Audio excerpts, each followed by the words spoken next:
안녕하세요. 7월 14일 화요일 새벽 예배를 하나님께 올려드립니다. 기도하십니다. 예수님 감사합니다.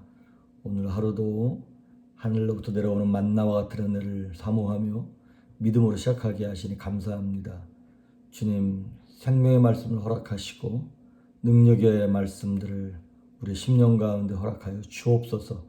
우리가 듣고 아멘으로 순종하겠사오니 우리의 삶이 변하며 인생이 새로워질 수 있도록 갑절의 은혜를 베풀어 주옵소서. 함께 하시길 소망하며 예수님의 이름으로 기도했습니다. 아멘. 우리의 찬송가 270장, 새 찬송가 508장, 우리가 지금은 나그네 되어 찬양하십니다. 우리가 지금은 나그네 되어도 화려한 천국에 멀자 나가리니 주 예수 위하여 끝까지 힘써일하세. 주 내게 부탁하시니 천사도 흠모하겠네. 화목해 하라신 말씀을 온 세상 널리 전하세. 주 예수 말씀이 온 세상 만민들 흉악한 죄에서 떠나라 하시니 말씀 듣고서 새 생명 얻으라. 소식 전하세. 주 내게 부탁하시니 천사도 흠모하겠네. 화목해 하라신 구주의 말씀을 온 세상 널리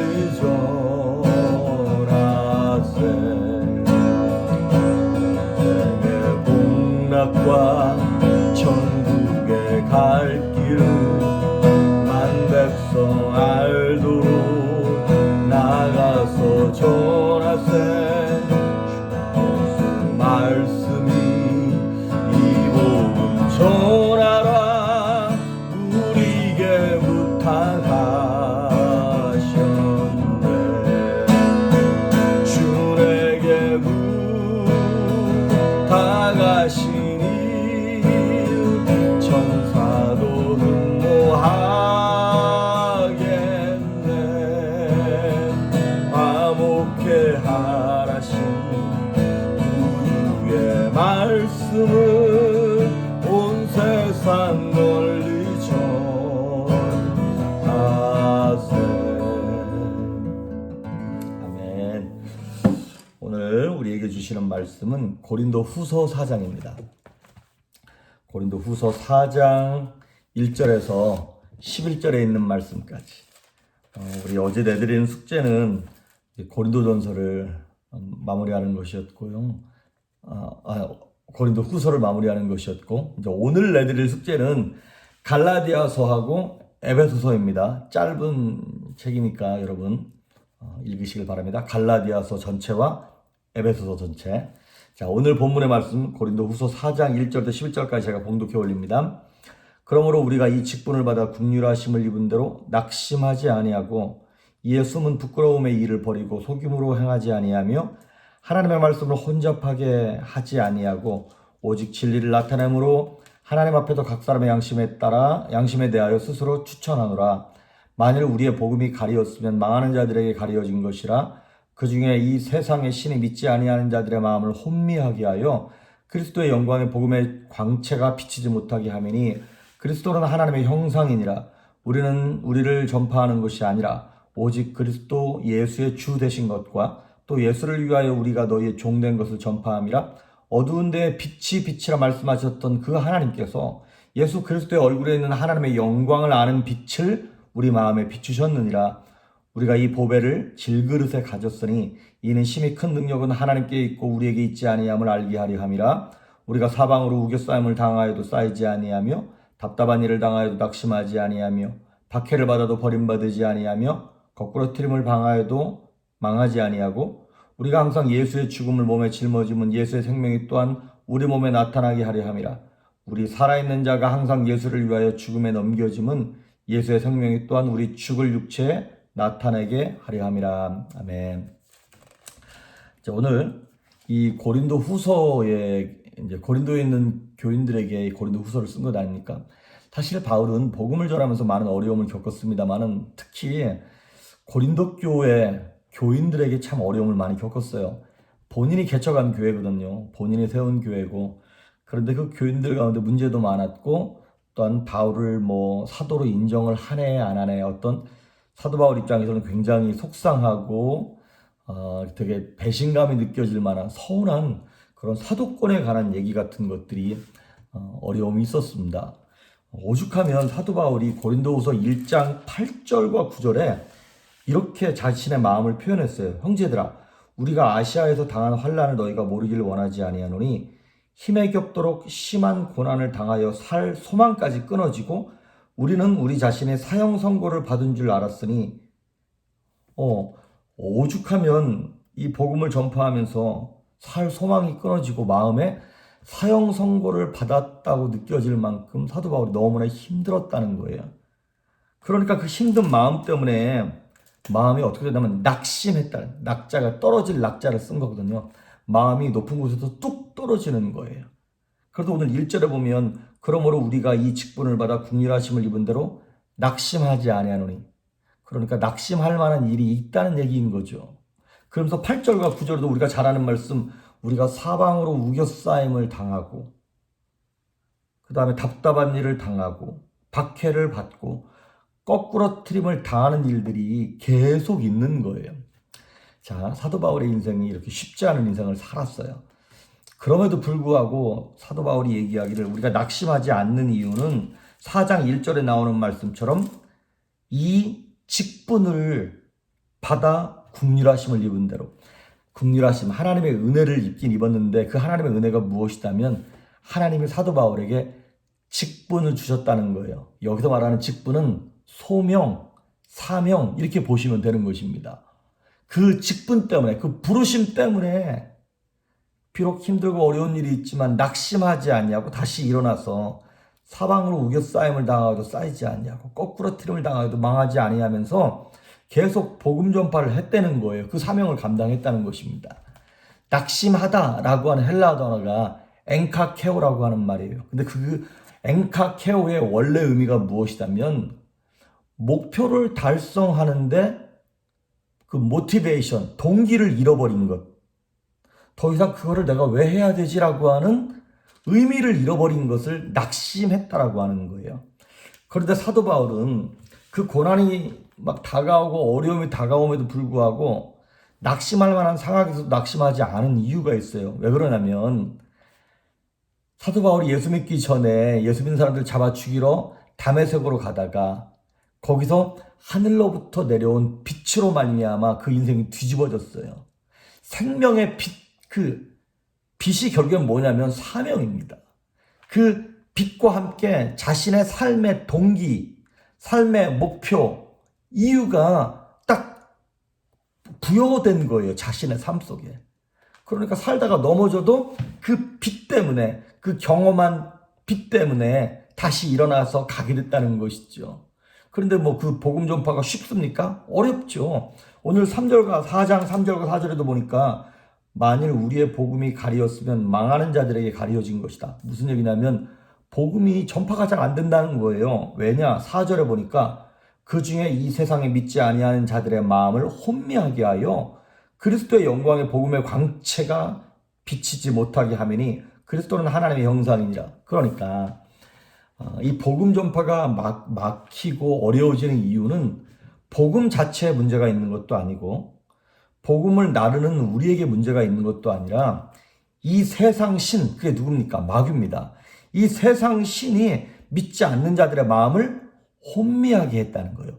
어둡게 했다는 거예요. 그래서 그리스도의 복음의 광채, 이 복음의 광채가 뭡니까? 하나님의 부르심이거든요. 그 광채가 비치지 못하도록, 그 안에 들어가지 못하도록 마귀가 사람들의 마음을 혼미하고 혼탁하게 했다는 거예요. 그래서 여러분, 우리가 이렇게 복음 전파를 하거나 전도했을 때 꼭 마귀가 그때 역사하죠. 이번 몇 년 동안 기도해서 이번 주일날 꼭 교회 가기로 했는데 꼭 그날 무슨 일이 터져. 갈 수 없는 상황이 막 일어나. 모처럼 선교를 가려고 그랬는데 꼭 그때 회사에서 무슨 일이 터져. 모처럼 수련회를 가려고 그러는데 꼭 모처럼 예배 오는 날 꼭 사고가 나. 또 모처럼 예배 왔는데 그날따라 막 무지 졸려. 막 날씨도 덥고 어젯밤에 잠을 못 자가지고 막 졸음이 와. 왜 그런 거예요? 그들의 심령 가운데 복음이 들어가지 못하도록 마귀가 역사한다는 거예요. 그 생명의 빛, 사명의 빛이 그 심령 가운데 전파되지 못하도록 혼미하게 하고 혼탁하게 한다는 거예요. 그러니까 우리가 누군가를 전도할 때, 누군가의 영혼을 살릴 때 이 영적 전쟁을 치르는 기도를 먼저 하셔야 됩니다. 많은 사람들이 전도하려니까 무턱대고 가서 막 복음을 전하는데 그럼 100점 100패입니다. 그거. 복음을 전하기 전에 꼭 먼저 해야 될 것이 뭐냐면 준비기도입니다. 준비기도는 마치 뭐와 같은 거냐면 전쟁이 일어났을 때 보병들이 들어가서 그 상대방의 어떤 적진을 초토화시키기 전에 먼저 포대가 막 대포를 쏩니다. 포대가 쏴가지고 막 그 땅을 초토화시키고 난 다음에 보병이 들어가는 거예요. 그러니까 중보기도 먼저 기도하는 것은 포병의 이 대포와 같은 거예요. 그래서 복음을 받아들이는 사람이 그날 예배 오는 날, 선교 가는 날, 수련회 참석하는 날, 다른 일 생기지 않도록 막 미리 중보하는 것이죠. 그러면서 6절에 이런 얘기를 하는 거예요. 6절에 사실 오늘 6절이 되게 의미가 있는 구절인데 좀 말이 복잡합니다. 한번 읽어볼게요. 6절. 어두운 데 빛이라 말씀하셨던 그 하나님께서 예수 그리스도의 얼굴에 있는 하나님의 영광을 아는 빛을 우리 마음에 비추셨느니라. 비추셨다라고 하는 비슷한 단어가 3개가 나와 있어요. 여기서 보니까 빛이 있으라 말씀하셨던 그 하나님, 그 생명의 하나님께서 예수 그리스도의 얼굴에 있는 하나님의 영광을 아는 빛, 복음을 깨닫는 그 빛을 우리 마음에 비추셨다는 거예요. 그러니까 하나님의 영광의 빛을 깨달을 수 있는 사명의 빛, 우리에게 허락하신 그 생명의 빛, 그것을 하나님께서 우리에게 주시는데 그거를 받은 사람들만이 낙심하지 않고 넘어져도 일어서고 막 간다는 거예요. 여기도 하나 질문. 여러분은 낙심해도 다시 일어날 만한 그 빛을 경험해 보셨습니까?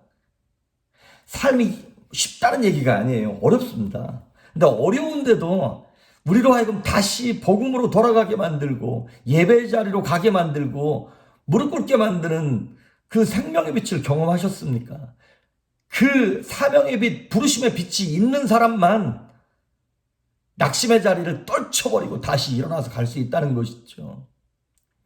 7절에 보시면 우리가 이 보배를 질그릇에 가졌으니 이런 말이 나옵니다. 하나님은 모든 것들을, 우리 인생을 목적에 맞게 창조하셨어요. 그래서 우리 인생을 뭐라고 말씀하시냐면 질그릇이라는 거예요. 자, 우리 질그릇 안에 무엇을 담았냐면 보배를 담았다는 거예요. 7절에 보니까 우리가 이 보배를, 예수 그리스도를 얘기하는 것이고 복음을 얘기하는 것이죠. 이 다이아몬드 같은 예수 그리스도를 질그릇에 보잘것없고 볼품없고 깨지기 쉽고 참 버려마땅한 질그릇 같은 우리에게 질그릇에 가졌으니 이는 심히 큰 능력은 하나님께 있고 그 보배 대신 예수님께 있고 우리에게 있지 아니함을 알게 하려 함이라. 아멘. 질그릇이 귀해서 우리가 귀히 쓰임받는 것이 아니라 우리가 담고 있는 복음, 예수 그리스도가 귀하기 때문에 하나님께서 우리를 귀하게 여기시고 아주 아름답게 보신다라고 하는 것입니다. 그래서 8절과 9절에 나오는 막 사방으로 우겨싸임을 당하고 답답한 일을 당하고 박해를 받고 거꾸러뜨림을 당할지라도 우리 그 깨질 것 같고 버림받을 것 같은 질그릇 같은 우리 인생임에도 불구하고 하나님이 함께 하시니까 쌓이지 아니하고 낙심하지 아니하고 버림받지 아니하고 망하지 않는, 왜? 질그릇 때문에? 아니요. 그 보배 때문에. 우리 안에 계신 예수님 때문에. 예수님 때문에 우리가 하나님의 자녀가 된 거잖아요. 그래서 여기서 여러분, 우리가 정말 중요한 게 뭐냐면, 우린 질그릇이라 그랬죠. 질그릇은 깨지지 않는 것이 목적이 돼서는 안 됩니다. 무슨 얘기냐면, 질그릇은 막 쓰임 받아야 돼요. 뭐 기스가 가고 조금 때로 깨지고 때로 막 험하게 쓰임 받더라도 질그릇 안에 들어간 것이 빛을 내기만 하면 질그릇도 끝까지 귀하게 쓰임 받는 거예요. 근데 우리는 질그릇인데도 불구하고 무슨 황금 그릇인 줄 알고 내 자존심, 내 명성, 내 육체, 내 미모, 내 학벌이 너무 중요해. 그래서 그것이 요만큼이라도 침해를 받거나 욕을 먹거나 자존심이 상하면 못 견디는 거예요. 그러면 못 쓰임 받습니다. 우린 질그릇이에요. 오히려 여러분, 질그릇은 깨져야 돼요. 질그릇이 깨져서 그 안에 있는 보배가 흘러나와야 될 줄 믿습니다. 내 자존심이 깨져야 돼요. 내 생각이 깨지고 내 자아가 깨지고 내가 계획했던 계획들이 다 깨져서 박살나야 그 안에 있는 보배와 같은 예수 그리스도의 생명, 예수 그리스도의 계획, 하나님의 뜻, 하나님의 소명, 사명들이 이루어질 줄 믿습니다. 그러니까 우린 자꾸 질그릇이 안 깨지려고. 그러면 계속 고난이 오는 거예요. 고난이 오는 이유가 뭔데요? 나 깨트리려고, 나 박살내려고. 내가 질그릇임을 깨닫게 해서 내가 소중한 것이 아니라 내 안에 계신 예수님이 소중한 것이다라는 것을 알게 하시려고. 마리아가 향유 옥합을 깨트려야 됩니다. 옥합이 깨져야 온 집안에 향유 냄새가 나는 겁니다. 옥합이 깨져야 예수님께 그 기름을 붓습니다. 그런데 우리는 자꾸 내가 안 깨질라 그래. 교회 안에서도 내 명성이 참 소중해. 내 체면이 너무 소중해. 여러분, 오늘 10절과 11절에 보면 고난의 목적이 나옵니다. 10절과 11절. 우리가 항상 예수의 죽음을 몸에 짊어짐은 예수의 생명이 또한 우리 몸에 나타나게 하려 함이라. 우리 살아있는 자가 항상 예수를 위하여 죽음에 넘겨짐은, 우린 죽음에 넘겨질 정도로 고난이 많은 사람들입니다. 예수의 생명이 또한 우리 죽을 육체에 나타내게 하려 함이라. 아멘. 그러니까 우리가 복음 때문에, 죄 때문에 말고 복음 때문에, 예수님 때문에 몸이 피곤하면 피곤할수록, 내 자존심이 상하면 상할수록, 내가 어려움을 겪으면 겪을수록 우리 안에 계신 예수님은 드러나게 되어지고 우리의 겉사람은 날로 후패하지만 속사람이 늘 새로워지는 거예요. 그래서 그 얘기가 16절이잖아요. 우리 보진 않았습니다마는 그러므로 우리가 낙심하지 아니하노니 우리의 겉사람은 낡아지나 우리의 속사람은 날로 새롭도다. 아멘. 17절에도 이런 말이 나와요. 우리가 잠시 받는 환난에 경한 것이 지극히 크고 영원한 영광에 중한 것을 우리에게 이루려 함이라. 환난, 우리가 겪는 환난은 경한 것이래요. 복음 때문에 이 땅에도 겪는 어려움, 피곤함 이런 것들은 경한 것, 가볍대요. 하지만 그 대가를 지불하고 나서 받게 되는 영광은 중한 것, 무거운 것, 소중한 것이라는 것입니다. 우리가 요만큼 희생해서 이만큼 얻는다면 그거 당연히 하지 않겠습니까? 예수님은 우리 조이풀교회 성도님들을, 저 여러분을 다이아몬드 그릇으로 부르신 것이 아닙니다. 질그릇으로 부르셨습니다. 하나님의 나라와 영광을 위하여, 복음 전파를 위하여, 영혼을 살리는 일을 위하여 깨어지기 쉬운 질그릇으로 부르셨습니다. 근데 우리 질그릇이 내 죄 때문에 깨지는 거 말고 예수님 때문에 깨어지고 복음 때문에, 교회 때문에 깨어짐으로 나를 통하여, 우리 조이풀 교회를 통하여 예수님의 향기가 흘러가고 예수님의 생명이 이 땅 가운데 흘러 넘쳐나서 주님 앞에 쓰임받는 저 여러분 될 수 있기를 주의 이름으로 축복합니다. 기도하십니다. 예수님 감사합니다. 우린 깨어지기 쉬운 질그릇입니다. 마음에 상처받기 쉽고 낙심하기 쉽고 우겨싸움을 당하기 쉽고 버림받기 쉬운 참 부족한 인생들입니다. 그런데 내 연약함, 내 부족함 때문에 고난을 당하는 것이 아니라 복음 때문에, 예수님 때문에, 성도 때문에, 교회 때문에 내가 질그릇이 되어서 깨지고 박살남으로 내 안에 있는 하나님의 생명이, 복음의 능력이 흘러가 주변을 살리고 가정을 살리고 자녀를 살리는 그 영광에 동참할 수 있도록 우리 사랑하는 성도들을 축복하시며 하나님 감동을, 은혜를, 성령의 충만함을 허락하여 주시옵소서. 오늘 하루 승리할 수 있길 간절히 소망하며 예수님의 이름으로 기도했습니다. 아멘.